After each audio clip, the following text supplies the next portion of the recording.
자, 여러분들 저희가 사건 하다 보면 음주운전 한 2번 걸리잖아요. 그럼 머릿속에 무슨 생각하냐면 한 20번 했겠지 라고 생각을 합니다. 이게 지금 적발된 것만 한 5건이라 치면 적발되지 않은 거는 얼마나 많겠어요. 50건? 훨씬 더 많을 수도 있죠. 자, 우리 국민 여러분들이 만약에 중국인들이 중국말로 샬라샬라거리면서 군사보안 시설이나 혹은 군납업체 시설에 돌아다니면서 뭔가 촬영하고 있다? 이거 적극적으로 신고하셔야 돼요. 중국인들이 또 우리나라의 군사 보호 시설을 무단 촬영을 했다가 걸렸다고 합니다. 그런데 맹점은 뭐냐면 지난달 21일 오후 3시 30분쯤에 중국인들 3명이서 A씨 등 2명 포함 3명이서 공군 제10 전투 비행단이 주둔한 수원 공군 기지 부근에서 DSLR 카메라와 휴대전화를 이용해서 전투기를 무단 촬영을 한 그러한 혐의를 받고 있고, 이 사람들은 중국에서 고등학교에 다니는 학생들로 사건 발생 3일 전에 관광비자로 한국에 입국했대요.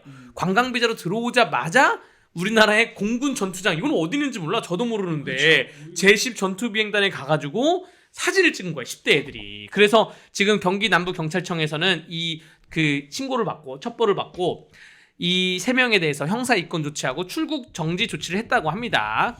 근데 이게 상식적으로 말이 되나요? 고등학생들이 무슨 돈으로 네. 한국에 여행을 왔어요. 사실 대학생 정도 되면은 네. 이제 대학생이면 고등학교처럼 매일 학교 가는 게 아니잖아요. 네. 대학교 정도면 이제 방학도 이제 길게 가고 또 수업도 조정해서 이제 뭐 금토일 붙여서 움직일 수도 있고 목금토일 이렇게 그렇게 하는데 고등학생들 왔다는 게 좀 의아합니다. 네. 그러니까 고등학생들이 의아하고 또 걔들이 DSLR 카메라 이게 고가 장비입니다. 그리고 사진을 찍은 곳이요 비행장에서 수백 미터 떨어진 곳이래요. 네. 그럼 무슨 말이냐? 표준 렌즈가 아니에요. 땡긴 거구나. 관광 렌즈인데 관광 렌즈 이게 카메라 바디보다 더 비싸기도 합니다. 네. 아주 성능 좋은 거는. 네. 근데 그렇게 무거운 장비, 고가 장비를 가지고 왔다?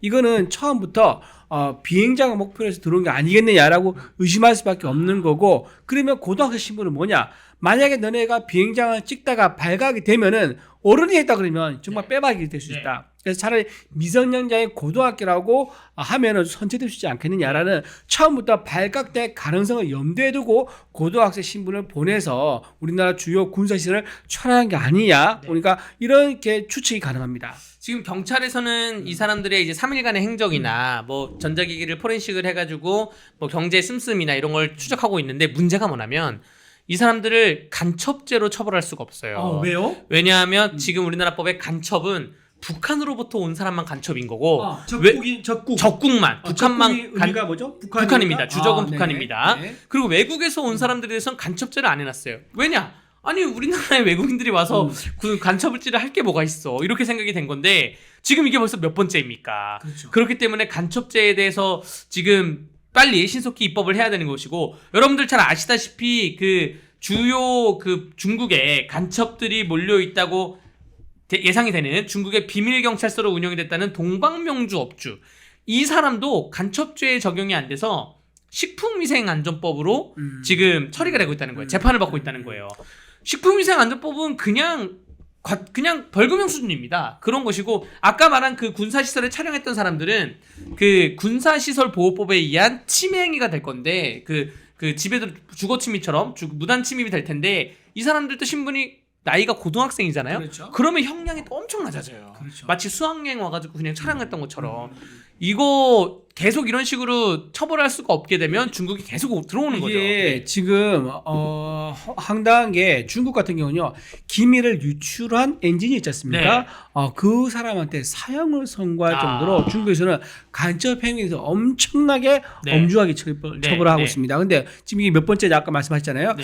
지금 중국인들이 한국에 들어와서 항공모함을 찍은 게 들켰죠. 네. 부산에 가서 이 사람은 인천공항에 들어와서 바로 부산을 이동해서 항공모함 찍었습니다. 그리고 찍었었고요. 또 하나 제주 국제공항 가서 그것도 또 중국인들 와서 또 사진을 찍었었고요. 또 하나 또 국정원도 같이 찍었습니다. 이건 아주 교묘했던 게 뭐냐면, 국정원을 그냥 국정원 같이 찍으면 이게 발각되게 뻔하지 않습니까? 그래서 어떻게 했냐면 국정원 근처에 무슨 문화유적지가 있는가 봐요. 그래서 일단 문화유적지를 위에 드론을 띄워서 촬영을 했대요.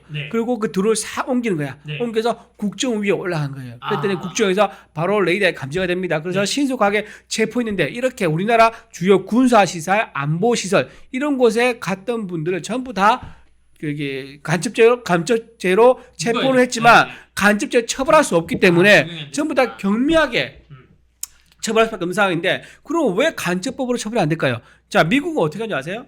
미국은요 적국이라고 규정하지 않습니다. 미국은 뭐냐? 외국이라고 규정하고 있어요. 네. 그러니까 미국의 적국이라면 예를 들면 옛날에 이제 냉전 시대 같은 경우는 소련, 러시아 이제 이런 게 적국 아니겠습니까? 근데 미국은 광범위하게 외국이라 해가지고 어쨌든 자기의 국익에 반하는 적대적인 행위라면 간첩으로 포괄적으로 봐요. 왜냐하면 미국에 워낙 정보가 많고 기술이 많으니까 무기만으로 꼭 판단할 수 없는 거거든요. 근데 우리나라가 지금 어떻습니까? 세계 10대 경제대국, 8위 경제대국입니다. 네. 지금 1인당 국민소득이 37,000불, 곧 몇 년 뒤면 4만 불 되는 그런 상황이에요. 그러다 보니까 우리 고급 기술도 많고 안보, 방산 생산 업체도 많고 이런 상황이기 때문에 예전에 만들었던 적국이라는 것을 한정시켜 두면요. 중국이라든가 또는 북한의 사주를 받은 용역 업체 사람들이라든가 이런 사람들이 간첩질을 했을 때 이걸 처벌할 수가 없는 거예요. 그래서 우리가 간첩법을 개정해서 적국을 외국으로 바꾸자고 했는데 지금 누가 지금 반대하고 있죠? 민주당이 반대하고 있죠. 네. 왜 반대하죠? 뭐 중국 눈치 보느라 그런 건가요? 그런 건가요? 쉐쉐 이것 때문에 아니 그런 건가요? 이거 한 글자 바꾸면 되거든요. 주자를 외자로 바꾸면 돼요. 그렇죠. 그냥 한 글자만 바꾸면 되는데 이거 줄탄핵을 하면서 이런 걸 챙겨야 되는데 적자를 이제 외자로. 야 적국을 외자로 바꾸는 것인데 자 여러분들 저희가 사건하다 보면 음주운전 한 2번 걸리잖아요. 그럼 머릿속에 무슨 생각하냐면 한 20번 했겠지라고 생각을 합니다. 이게 지금 적발된 것만 한 5건이라 치면 적발되지 않은 거는 얼마나 많겠어요. 한 50건?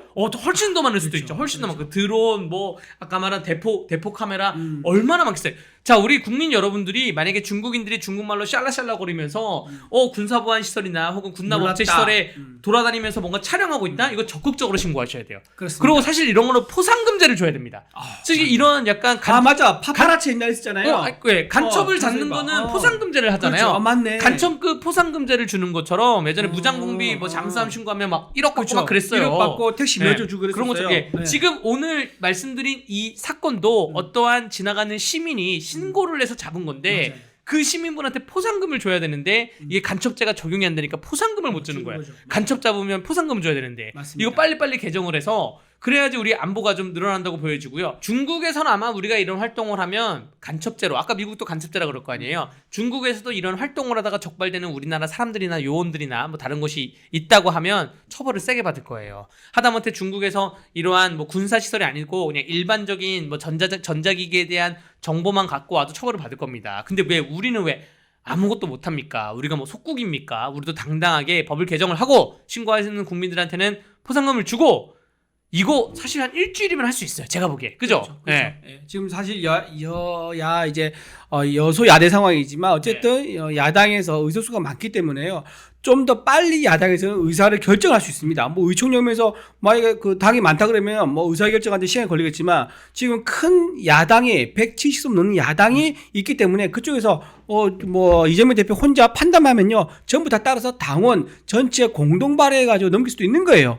그런 상황인데도 아직까지 판단을 안 하고 미루고 있는 거 이건 굉장히 우리나라 국익의 어떤 국익 보호라든가 또는 적국의 상호주의 이런 관점에서 굉장히 국익에 저해되는 그런 행위다. 그래서 빨리 지금 중국과 관련된 그런 여러 간첩 행위에 대해서 우리가 동등하게 우리가 이제 중국과 대응하기 위해서는 간첩법을 만들어 가지고요. 이들이 자유롭게 우리나라 활개치면서 군사 보호 시설의 정보를 빼간 일 없도록 그렇게 빨리 만들어야 된다고 생각합니다. 혹시 우리 구국기민 시청자 여러분들 중에 내가 갖고 있는 주식 중에 방산 관련주가 단 한 개라도 있다.